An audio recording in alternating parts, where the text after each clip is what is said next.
Hello everyone, কেমন আছো তোমরা? আশা করছি তোমরা অনেক ভালো আছো। তো আমার একটি ছোট্ট মিনি ব্লগে তোমাদের অনেক অনেক স্বাগত জানাই। আজ পাঞ্জাবে আমার ডে 2, আর সকাল সকাল কি কি ব্রেকফাস্টের জন্য বানানো হচ্ছে সেটাই তোমাদেরকে শেয়ার করব আজকের এই ভিডিওতে। তো চলো বেশি কথা না বাড়িয়ে ভিডিওটা চটপট তোমাদেরকে দেখিয়ে দিই। প্রথমেই গাইস দেখতেই পাচ্ছ লেচি কেটে এবং পুর ভরে কিন্তু বেলা হচ্ছিল। এটা হলো আলু পরাঠা হচ্ছিল, আর আলু পরাঠা বানাচ্ছিল রিয়া দিদি। আর তার হাতের আলু পরাঠা কীরকম সেটাই তোমাদেরকে শেয়ার করব। তো চলো, দু পিঠটা ভালো করে ভাজা হয়ে গেছে তেল দিয়ে। আর কত সুন্দর ফুলেছে দেখছো। এরকম ফোলা ফোলা পরাঠা তোমাদের কাদের কাদের পছন্দ তোমরা অবশ্যই কমেন্ট বক্সে লিখে জানিও। তো এরপর গাইস স্যালাড করা হবে। স্যালাডটা করা হবে বেসিক্যালি রায়তা বানানোর জন্য।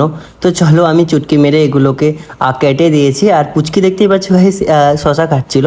আর এই করতে করতে দেখলাম ময়লা ফেলার গাড়ি চলে এসেছে এবং বর্ষা বৌদি ময়লা ফেলার পাত্র নিয়ে সেখানে গেল এবং ময়লাগুলো ঢেলে দিয়ে এলো। আর তোমাদেরকে শেয়ার করে দিয়ে পরোটাটা কতদূর হলো। আচ্ছা, পরোটা না, যে রায়তাটা বানানো হবে তার জন্য স্যালাডগুলোকে কাটার পর দই দিলাম, পরিমাণ মতো দই, এবং তার সাথে দেওয়া হয়েছিল একটুখানি চিনি আর একটুখানি স্বাদ মতো লবণ। আর তারপর গাইস এটাকে ভালোভাবে মিশিয়ে নেওয়া হয়েছিল। মিশিয়ে নেওয়ার পর গাইস দেখতেই পাচ্ছ গরম গরম পরোটা এবং রায়তা দিয়ে পরিবেশন করলাম।